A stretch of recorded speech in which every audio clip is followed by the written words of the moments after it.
Happy Valentine's Day to all you fellow single people out there. We can do this. We can handle this. It's gonna be okay. Okay. Yeah. I'm probably doing something, but I don't know what yet, so we'll see.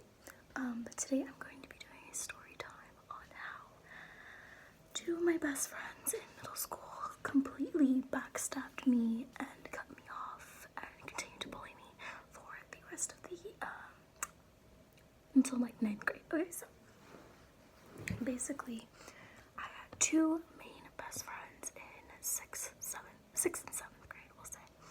So one of them I met in 4th grade. We're gonna call her Lola. So Lola was my like true best friend.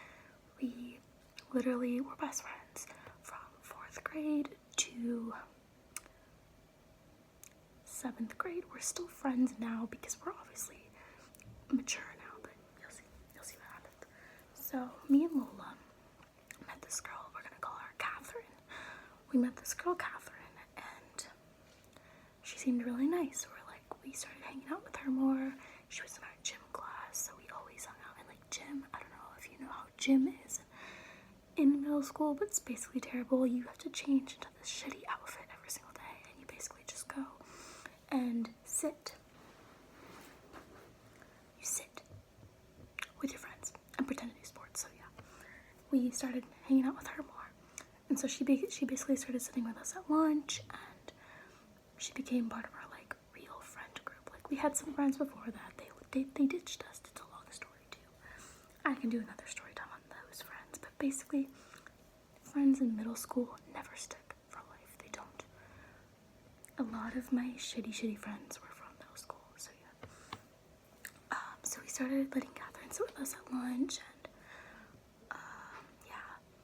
And then me and Lola, we did this thing. It was like I don't know if anyone in the actual world does this, but if you do, congrats, because it's fun. If you have extra time on your hands, we did this thing where like instead of passing notes, we would write in a journal back and forth to each other. And so like I'd write in it, I'd write a page, give it back to her. She'd do it that night and she'd give it back to me. So it was a way of like us keeping in touch. Sorry. I'm sorry. Hold on. Alright. Sorry about that. So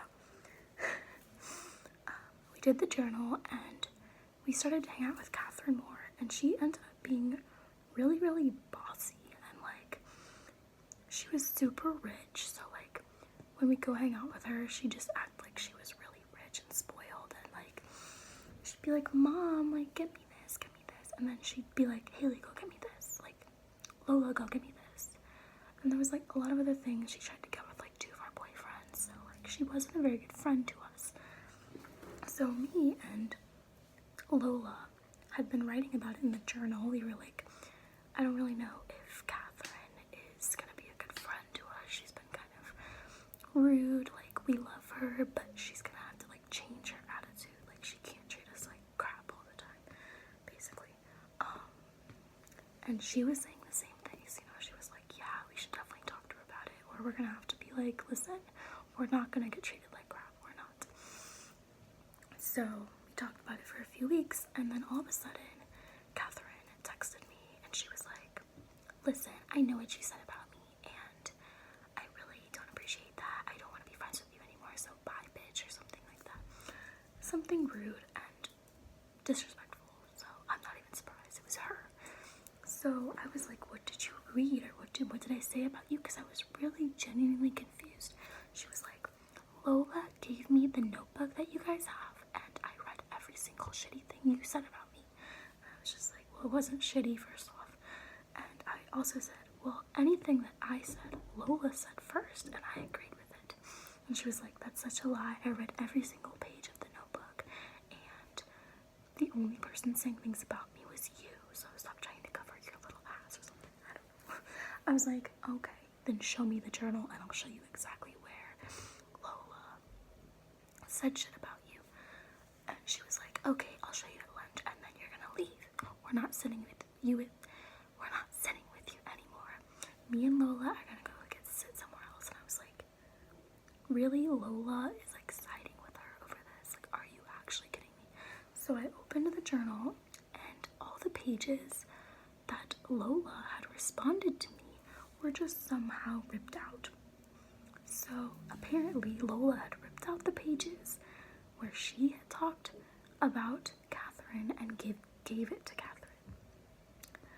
So I brought it up to her and she was like, well, she got a hold of it and I only had time to rip out the ones that I said about anything. And I was just like, so you really don't want to be friends with me anymore? She's like, we can be friends, but like we're not gonna be as close as before.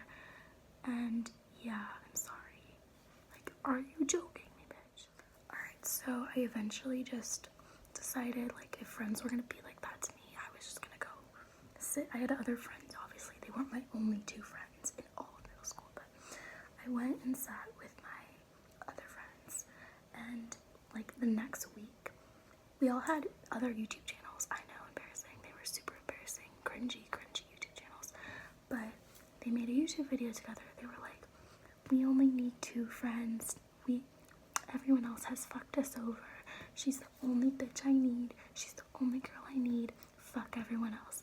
Which I know was directly aimed at me, honestly. And then they also post Instagram pictures and be like, the only real one I ever needed.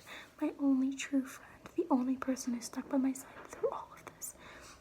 I just rolled my eyes and I liked each and every picture. Because I know that's the only friend they have. And I had new friends that were better at the time. Every single one of my middle school friends went psycho, and it's just a long story.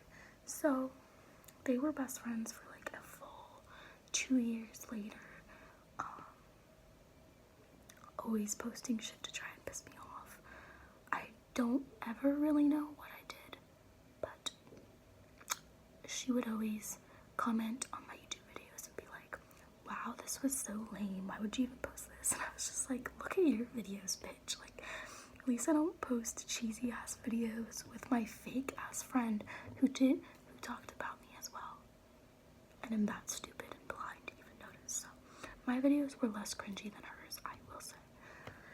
At least I think so. But anyways, eventually Catherine did move to another state or city. I think she moved to like Miami or something. So her and Lola had been in like a fight before that though. So of course they didn't end up being friends. And then Lola came crawling back to me and she was like, I miss you, I want to be friends. And I was like, sure, we can be friends, but like you said, we're never gonna be close as we were before. So we became like acquaintances, you could say, but we were never like as close as we were before.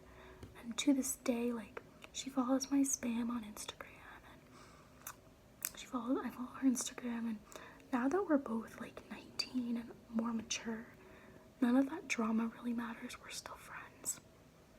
So obviously, like, we're definitely not close, but I don't hate her anymore. I don't hate Catherine either. I just don't really, I don't see Catherine because she's in another city. So, but Lola's definitely more mature now, I will say. But that caused me a lot of trauma in middle school. I like cried for days over it in my house. I didn't show anyone my sad face, of course, because ain't nobody allowed to see that you're sad. Don't ever let no boys, no girls see that you're sad underneath your beautiful shell of a smile. Yeah. Because you don't need anyone to make your happiness, right? That's why Valentine's Day is good for us single people. Yeah, so that's the story on how my best friends basically turned against me and flipped everything that was going on to make me the bad one, even though I did absolutely nothing. A lot of my friends now know I am the most easygoing person in the world. Like, I do not start fights. I'm not rude to people ever. I'm literally the most chill person in the world, and it's been that way for years. Like, I'm a pushover usually too. But I hope you guys enjoyed this short little story time. I wanted to do another one because I love doing them. And if I don't do them when I think of them, I won't ever do them. So I like had a bunch of story times planned and I forgot them, so I'm gonna have to rethink of them. But yeah, please subscribe to my channel if you aren't subscribed already. Thumbs up this video if you liked it. If not, I'm sorry. comment video ideas for me always. I've written down a bunch that I went through and found, so I have lots of videos planned. And hit the bell if you want to be notified when I post a new video. I love you guys so much. Don't be sad on Valentine's Day if you're single, because guess what? Single people win at life. Let's be real here.